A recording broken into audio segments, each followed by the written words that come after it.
Selamat datang kembali dalam pelajaran sekolah Sabat kita minggu ini. Terima kasih Anda masih setia mengikuti pelajaran sekolah Sabat bersama saya Mario. Pelajaran nomor 7 berbicara dengan nada yang nyaring dari kitab Yosua, memanggil kita untuk memiliki hubungan yang dalam, bermakna, dan dekat dengan Allah di tengah kehidupan modern yang sibuk.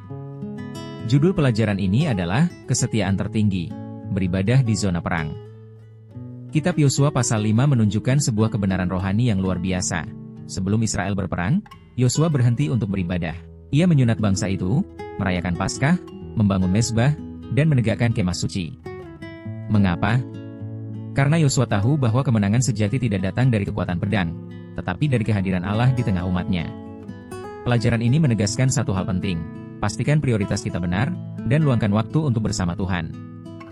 Sebelum kita menghadapi perang kehidupan setiap hari, tekanan, godaan, dan tantangan, Allah memanggil kita untuk datang lebih dulu kepadanya, berdiam dalam hadirat-Nya, dan memperbarui komitmen kita kepadanya.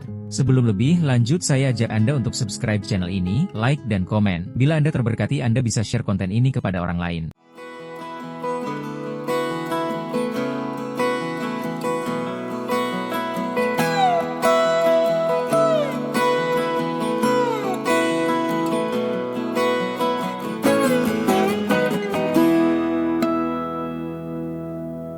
Dalam pelajaran hari Sabat sore tertulis, dalam kehidupan kita yang sibuk, kita cenderung memperhatikan hal-hal mendesak yang dilemparkan kehidupan kepada kita.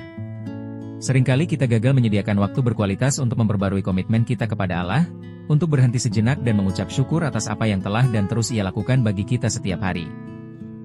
Yosua menyadari pentingnya memiliki prioritas yang benar, seperti tertulis dalam ayat hafalan kita dari Matius 6 ayat 33. Tetapi carilah dahulu kerajaan Allah dan kebenarannya, maka semuanya itu akan ditambahkan kepadamu. Ketika kita masuk ke pelajaran hari Minggu, kita menemukan bahwa Yosua menguduskan bangsa itu kepada Allah sebelum peperangan dimulai, pengudusan sebelum pertempuran. Dalam Yosua 5 ayat 1-7 diceritakan bahwa semua laki-laki yang lahir di padang gurun belum disunat. Sunat bukan hanya perkara kesehatan, tetapi tanda dan simbol penyerahan diri kepada Allah.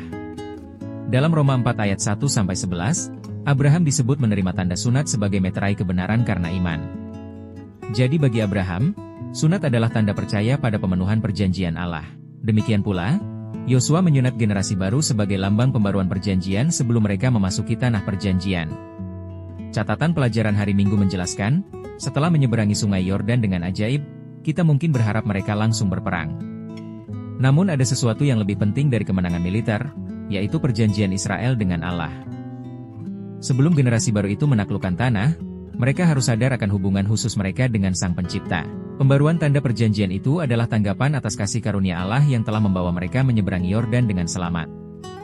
Lalu pada pelajaran hari Senin, mereka merayakan Paskah. Mengapa? Karena Paskah memperingati pembebasan Israel dari perbudakan di Mesir dan menunjuk ke depan pada kematian anak domba Allah, Yesus Kristus. Dalam Keluaran 12 ayat 6-7, Musa memerintahkan umat untuk menyembelih anak domba dan menandai pintu rumah mereka dengan darahnya agar malaikat maut melewati rumah mereka. Darah itu melambangkan darah Kristus yang menyelamatkan umatnya dari maut kekal. Jadi Paskah adalah lambang pembebasan. Bagi Yosua, merayakan Paskah berarti mengingat kembali kuasa Allah yang sanggup melepaskan dan menebus umatnya. Catatan pelajaran menulis bahwa perayaan ini menunjuk ke belakang pada pembebasan dari Mesir dan ke depan pada penebusan oleh Kristus, anak domba Allah. Bagi kita, hal ini mengingatkan bahwa dalam perjuangan antara baik dan jahat, antara Kristus dan setan, Allah yang sama masih berkuasa untuk menyelamatkan kita. Selanjutnya, pelajaran hari Selasa, mezbah pembaruan. Mengapa bangsa itu membangun mezbah di Gunung Ebal dan Gerizim? Yosua 8 ayat 30 dan 31, mezbah itu adalah tanda komitmen dan pengakuan akan janji Allah. Gunung Gerizim melambangkan berkat, sedangkan Gunung Ebal melambangkan kutuk. Mezbah di antara keduanya menjadi simbol bahwa umat memilih untuk berdiri di sisi Allah dan menerima berkat-Nya. Pelajaran menulis, dalam zaman para patriark, mezbah menjadi tanda perjalanan iman mereka dan klaim atas tanah yang dijanjikan Allah. Dengan mendirikan mezbah, Israel menyatakan iman mereka kepada pemenuhan janji Allah. Selain mezbah, Yosua juga menulis salinan hukum Tuhan pada batu besar, kemungkinan 10 perintah Allah, sebagai monumen yang mengingatkan generasi mendatang tentang perjanjian Allah. Anugerah Allah tidak meniadakan hukumnya. Anugerah menuntun kita untuk menaati hukum itu. Pelajaran hari Rabu, Yesus menanggung kutuk agar kita menerima berkat. Dalam Yosua 8 ayat 32-35, diceritakan bahwa Yosua menulis hukum itu di atas batu dan seluruh bangsa berdiri di antara gunung Gerizim, Berkat, dan Ebal, Kutub. Itu menggambarkan pilihan moral manusia, ketaatan membawa berkat, pelanggaran membawa kutub.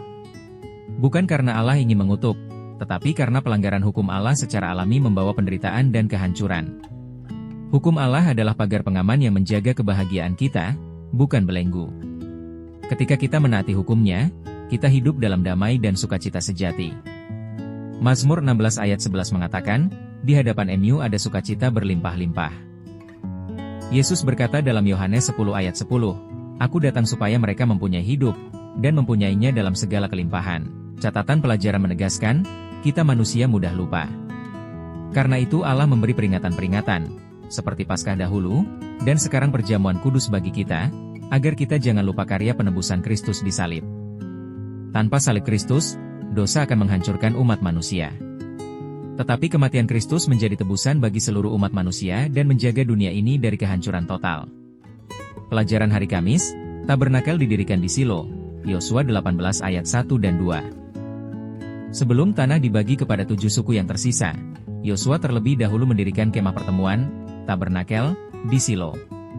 Artinya, hadirat Allah harus selalu diutamakan bahkan sebelum pembagian berkat duniawi.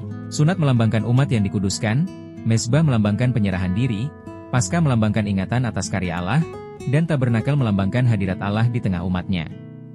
Hari ini kita hidup di dunia yang sekuler, terpecah, dan jauh dari Allah. Namun Allah berkata kepada kita, biarlah hatimu menjadi tabernakelku. Aku ingin diam di dalam dirimu. Biarlah kemuliaanku bersinar melalui hidupmu.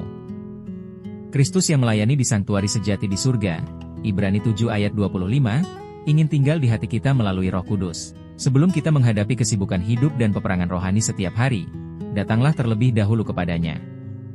Biarlah kemuliaan Shekinah-Nya bersinar melalui kita untuk memberkati orang di sekitar kita. Dari pelajaran minggu ini, kita belajar bahwa penyembahan mendahului peperangan. Yosua dan bangsa Israel menang bukan karena strategi militer mereka, tetapi karena mereka menempatkan Tuhan di posisi pertama. Penyunatan melambangkan pemisahan dan penyerahan diri kepada Allah. Paskah mengingatkan pada kuasa Allah yang membebaskan. Mezbah menegaskan komitmen untuk hidup dalam perjanjian. Kemah suci melambangkan hadirat Allah yang tinggal di tengah umatnya. Demikian juga kita hari ini. Sebelum menghadapi pergumulan hidup, kita dipanggil untuk berhenti sejenak dan membiarkan hati kita menjadi kemah suci, tempat hadirat Allah berdiam.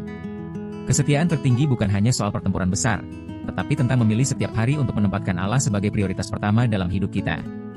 Kiranya pelajaran ini menolong kita untuk tetap setia menyembah di tengah medan perang kehidupan, dan mengalami kemenangan sejati karena Allah berperang bagi kita. Untuk menutup, mari kita berdoa. Bapa di surga, terima kasih karena Engkau mengundang kami untuk datang kepadamu dalam pengudusan sebelum kami menghadapi musuh dalam peperangan. Tolong kami agar setiap hari kami menempatkan hal-hal yang terutama di tempat pertama, memahami prioritas kami, dan hidup di hadirat-Mu. Kiranya hubungan kami dengan-Mu menjadi kuat dan mendalam. Dalam nama Tuhan Yesus kami berdoa, amin.